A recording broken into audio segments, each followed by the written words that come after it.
about to watch this movie. Yep. 94% on Rotten Tomatoes. Hopefully it's better than the rest. DC needs a touchdown.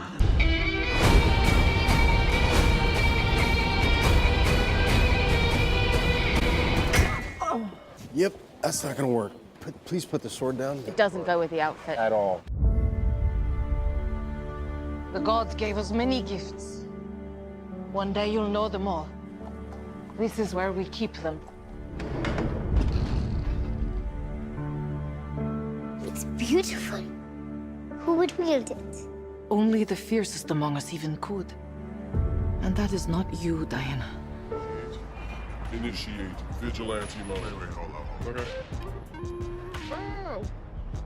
Who are you? Initiate Vigilante Mode.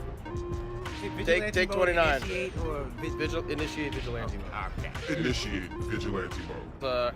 We're gonna give you our quick little review of Wonder Woman. Just got out of this screening. Cut to the chase. I liked this movie. Yes. It was enjoyable. I had fun with it.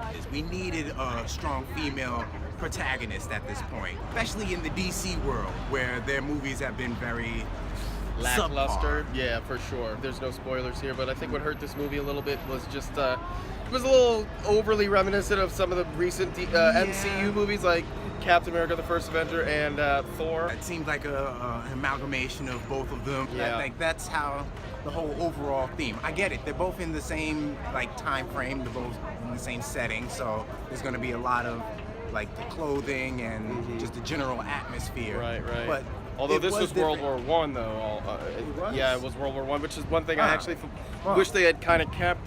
And then it would have been even more of a how can you make this movie different than Captain America: The First Avenger? They definitely restructured some of her origin story stuff. There's all these different versions from the original Golden Age, and then the kind of Silver Age stuff, and then the New 52, and then there's DC Rebirth stuff. I mean, they could have added a bit more from the already established canon. Bit of some plot holes here and there, and maybe perhaps explaining a few more things as far as how this system works with gods and things like that. Some great action, but some of it I just don't know if it was the right choice. They did a lot of slow-mo stuff, and they had a lot of quick cuts. They didn't actually let us see a lot of the fighting, Batman when his big fight scene where we actually got to see him do a lot of the things. Different style of fighting though. Still enjoyable. They finally created a movie that's a little bit more optimistic, from the DC universe. There was levity to it. It wasn't just serious and darkness and foreboding and definitely Chris Pine. He was great. He really kind of I think did his job as a supporting actor in this movie. Grounded the movie, and she was pretty damn good.